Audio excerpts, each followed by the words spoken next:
Und du bist ja dann irgendwann zu den Herren gekommen. Wie würdest du den Weg beschreiben? Wenn ich so das, was man von dir erfahren konnte im Internet und sowas, kann man ja mal sagen, dass es so ist, dass man sieht, oh, du warst im Jugendbereich und dann kamst du nach Dresden. Richtig. Und da wird es ja bestimmt eine Zeit dazwischen geben. Ja, Magst du ich uns dazu was war, sagen? also die Jugendsaison hört ja im Sommer, glaube ich, auf. Und dann hat er die Herrensaison schon begonnen. Also ist ja mittendrin quasi.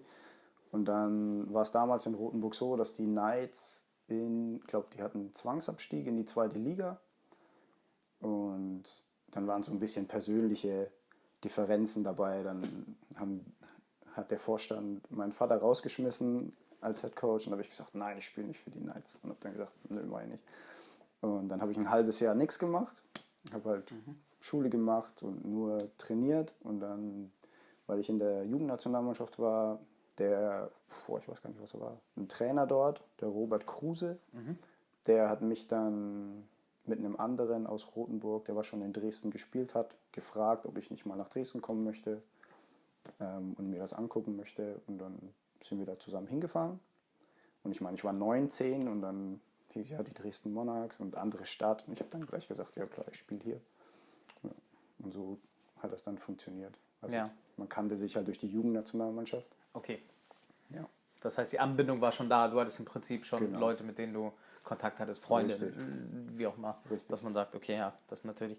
Das hat dir wahrscheinlich den Übergang auch vom Jugend- ins Herrenteam einfacher gestaltet und sowas. Ne? Ja, also denke ich. Wir sind dann immer nach Dresden. Ich war dann in Dresden und dann, es war nicht so, dass es dann hieß, Dominik, hier, du bist Starter oder so, sondern es war dann, ja, hier, du bist 19, willkommen in der ersten Mannschaft. Jugendnationalmannschaft interessiert keinen, was du gerade gemacht hast. Ja. Da in Dresden war ein Receiver, der hat selber in der Herrennationalmannschaft gespielt. Dann noch zwei andere, die was viel älter waren als ich und dann natürlich auch körperlicher als ich. Und wir hatten noch einen amerikanischen Receiver, den Ryan Boswell, der kam von der University of Tennessee. Also ich war dann beim Training und habe dann mit solchen Augen geguckt, oh mein Gott, der hat College Football gespielt. Und ja, und dann hatte ich persönlich Glück, die anderen hatten Pech, weil die zwei Receiver vor mir haben sich dann beide die Kreuzbänder gerissen. Und dann hieß es ja, Dominik, du musst jetzt spielen. Und dann mit 19, dann stehst du da und denkst dir, oh mein Gott. Und dann ja.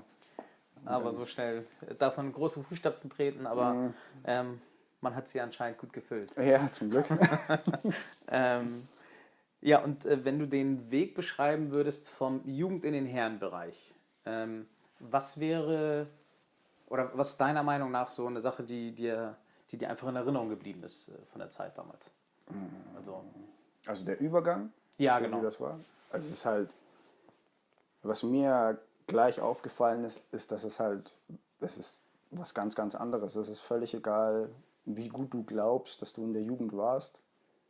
Es ist halt, du spielst halt dann nicht mehr mit Gleichaltrigen, sondern du spielst mit erwachsenen Männern und das merkst du halt.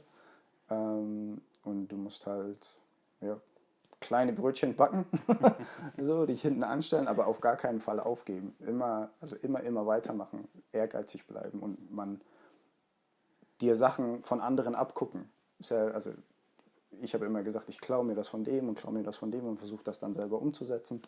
Und so, dass es dich halt weiterbringt und immer fragen. Nie aufhören zu fragen. Wenn du was wissen willst oder besser werden willst, dann schnapp dir jemanden. Ich habe mir dann den Ryan Boswell habe ich mir geschnappt und habe dann gesagt, hey, kannst du mir und da und der hat das gemacht und bin ich auch dankbar für jeden, der was das gemacht hat und nur so wirst du besser.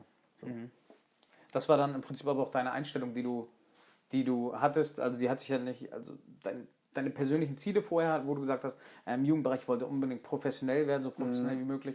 Und dann kamst du in Dresden an und hast Leute kennengelernt, die viel Erfahrung hatten, von denen du viel aufsaugen konntest. Das hast du natürlich für dich mitgenommen. Ja. Würdest du aber auch sagen, deine Ziele haben sich dann ein bisschen geändert oder waren sie noch ähnlich? Ja, also da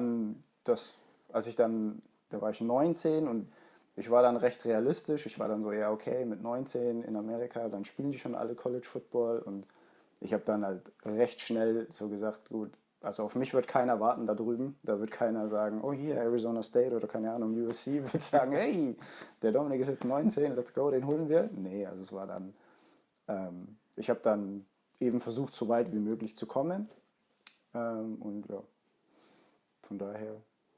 Ja, und du hattest ja auch vorweg, das hatten wir jetzt vorhin gar nicht so, hattest erzählt, dass du ja auch schon Erfahrungen in Amerika gemacht hast. Ne? Das ist jetzt ein bisschen der Sprung wieder zurück Genau. ins Jugendalter, aber damit wir den natürlich nicht verpassen, da hattest du Erfahrungen machen können in Amerika. Wie waren die? Genau. Magst du dazu mal was Also ich war in Phoenix, Arizona an der High School. Moon Valley Rockets heißen die.